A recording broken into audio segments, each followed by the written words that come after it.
بسم اللہ الرحمن الرحیم۔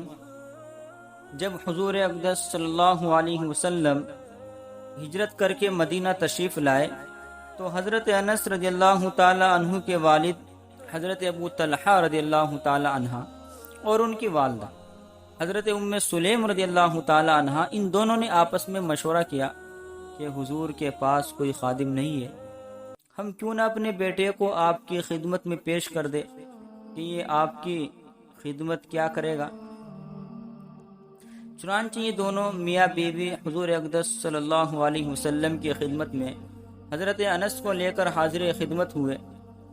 اس وقت یہ بچے تھے۔ انہوں نے آ کر عرض کیا کہ یہ ہمارا لڑکا بڑا عقل مند اور ہوشیار ہے، ہمارا دل چاہتا ہے کہ یہ آپ کی خدمت میں رہے اور آپ کے لیے بطور خادم کے کام کرے۔ حضور نے قبول فرما لیا۔ چنانچہ ان کے ماں باپ ان کو چھوڑ کر چلے گئے۔ حضرت انس رضی اللہ تعالیٰ عنہ 10 سال تک حضور کی خدمت میں رہے۔ اس عرصے میں حضور نے ان کے ساتھ کیا رویہ رکھا، اس کے بارے میں وہ خود فرماتے ہیں کہ میں نے حضور اقدس صلی اللہ علیہ وسلم کی 10 سال خدمت کی، لیکن اس عرصے میں، اس زمانے میں آپ صلی اللہ علیہ وسلم نے مجھے اف تک نہیں کہا اور نہ ڈانٹا نہ ڈپٹا، نہ کبھی مجھ سے یہ فرمایا کہ یہ کام کیوں کیا، اور نہ کبھی یہ فرمایا کہ یہ کام کیوں نہیں کیا۔ یہ معمولی بات نہیں ہے میرے بھائیو، بزرگوں، دوستو، کہنے کو تو آسان ہے، لیکن جب کوئی اس سنت پر عمل کرنے کا ارادہ کرے تو اس وقت اس کو پتا چلے کہ اس سنت پر عمل کرنے کے لیے کتنا دل گردہ چاہیے۔ ہم آسان سنتوں پر عمل تو کر لیتے ہیں، لیکن یہ بھی حضور کی سنت ہے۔ اللہ تعالی ہمیں ان سب پر عمل کرنے کی توفیق عطا فرمائے، آمین۔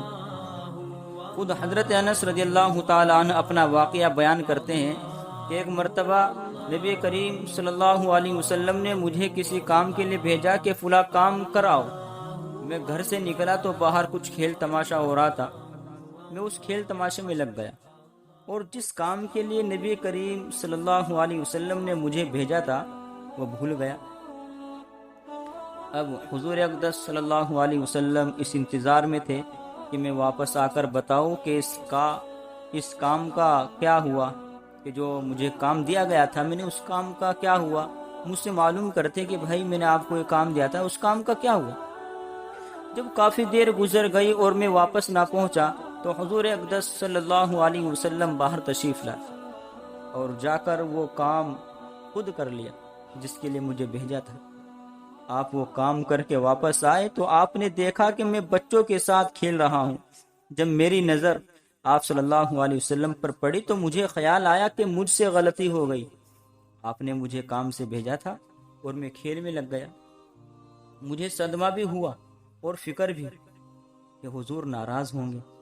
چنانچہ میں نے حضور اقدس صلی اللہ علیہ وسلم کے پاس جا کر عرض کیا کہ یا رسول اللہ، جب میں گھر سے نکلا تو میں وہ کام کرنا بھول گیا اور بچوں کے ساتھ کھیل میں لگ گیا۔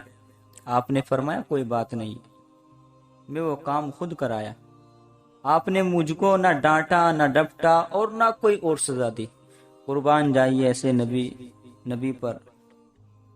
واقعی اگر ہم لوگ نبی کریم صلی اللہ علیہ وسلم کی سنت پر عمل کرنا شروع کر دے تو میں کہتا ہوں کہ ہماری معاشرے اور سوسائٹی کے اندر سدھار پیدا ہوگا۔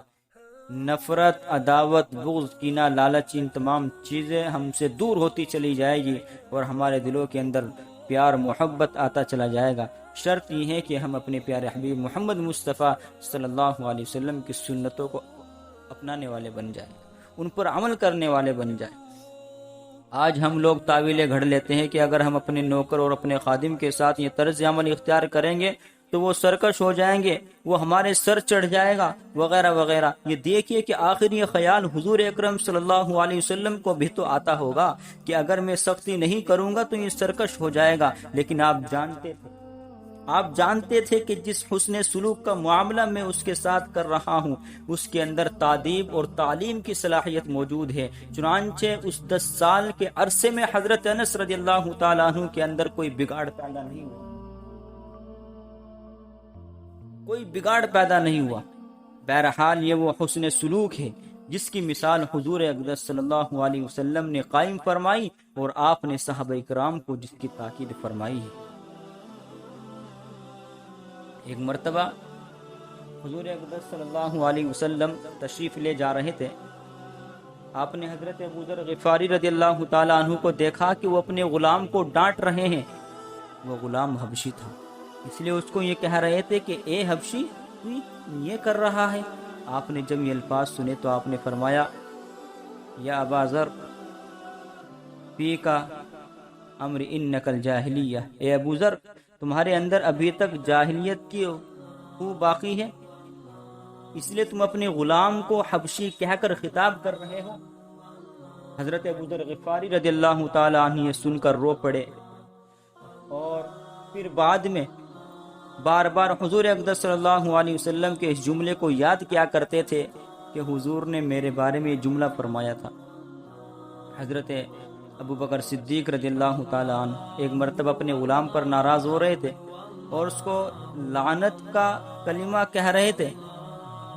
حضور نے جب یہ جملہ سنا تو فرمایا لعانین و صدیقین کلا ورب الکعبہ، کیا فرمایا کہ لعانین و صدیقین کلا ورب الکعبہ، یعنی صدیق بھی بنتے ہو اور لعنت بھی کرتے ہو۔ رب کعبہ کی قسم یہ دونوں باتیں ایک ساتھ جمع نہیں ہو سکتی۔ اگر صدیق ہو تو لعنت نہیں کر سکتے، اگر لعنت کر رہے ہو تو صدیق نہیں ہو سکتے۔ یہ سنتے ہی حضرت ابو بکر صدیق رضی اللہ تعالیٰ عنہ کانپ گئے، اور اس غلام کو جس کو لعنت کر رہے تھے اس کو تو آزاد کیا ہی ہوگا، اس کے علاوہ اور بھی بہت سارے غلام اس دن آزاد کر دیے۔ بہرحال میرے بھائیوں، دوستوں، بزرگوں، نوجوانوں، اور خاص طور سے وہ حضرات جو ہائی لیول کے ہیں، جو مالدار ہیں اور جن کے پاس نوکر چاکر کام کرتے ہیں، ان کو چاہیے کہ وہ اپنے غلاموں، اپنے ماتحتوں، اپنے نوکروں کے ساتھ معاملہ کرنے کے بارے میں ہمارے اوپر جو غفلت طاری ہے کہ جب چاہا ان کو برا بلا کہہ دیا، جب چاہا ان کو گالی دے دی، یا ان کو ایسا کلمہ کہہ دیا جو دل توڑنے والا ہو، یا ان کو تحقیر اور توہین کے انداز میں ڈانٹ دیا، یہ سب منع ہے۔ لہٰذا اگر تمہارا کوئی نوکر ہے تو اس کو بھائیوں کی طرح رکھو، بھائیوں جیسا سلوک کرو، اس کے بارے میں یہ سوچو کہ یہ بھی تمہاری طرح انسان ہے، اس کے سینے میں بھی دل دھڑکتا ہے، اس کے دل میں بھی خواہشات پیدا ہوتی ہے، اس کے دل میں بھی جذبات اور خیالات ہے، اس کی بھی ضروریات اور حاجتیں ہیں۔ یہ تو کوئی بات نہ ہوئی کہ نوکر کے ساتھ جانوروں جیسا سلوک کر رہے ہو۔ اللہ کے لیے ایسا مت کرو بزرگوں، دوستو، ایسا مت کرو۔ ان کے ساتھ اپنے بھائیوں جیسا سلوک کرو، بیٹوں جیسا سلوک کرو۔ امیر اور مامور کے درمیان، حاکم اور محکوم کے درمیان، افسر اور ماتحت کے درمیان جو دیواریں کھڑی کی ہے وہ مغربی تہذیب نے کھڑی کی ہے، جس کے نتیجے میں آج افسر کا معاملہ اپنے ماتحت کے ساتھ جانوروں جیسا ہو کر رہ گیا ہے۔ آج اس کے اثرات ہمارے معاشرے میں بھی پھیل رہے ہیں۔ واللہ اپنے اوپر مغربی تہذیب نے جو چادر ڈال رکھی ہے اس چادر کو ہٹاؤ اور اپنے پیارے حبیب محمد مصطفیٰ صلی اللہ علیہ وسلم کی چادر کو اوڑھو، تب جا کر آپ اپنے اندر پیار محبت لا سکتے ہیں، تب جا کر آپ سے اللہ تبارک و تعالی محبت کر سکتا ہے۔ آج ڈرائیور کے ساتھ ہمارے معاشرے میں جانوروں جیسا سلوک ہوتا ہے۔ البتہ اہل عرب کے اندر اب تک قدیم اسلامی معاشرے کی کچھ جھلکیاں باقی ہیں۔ وہ لوگ اپنے ڈرائیور کو بھائیوں جیسا درجہ دیتے ہیں، چنانچہ گاڑی میں سفر کر کے جب کسی جگہ پر اتریں گے تو اس ڈرائیور سے کہیں گے شکراً یا اخی، یعنی آپ کا شکریہ کہ آپ نے مجھے یہاں تک پہنچا دیا۔ جب کہیں کھانا کھائیں گے تو ڈرائیور کو ساتھ بٹھا کر کھلائیں گے، اس کے ساتھ بھائیوں جیسا برتاؤ کریں گے۔ یہ سب قدیم اسلامی معاشرے کی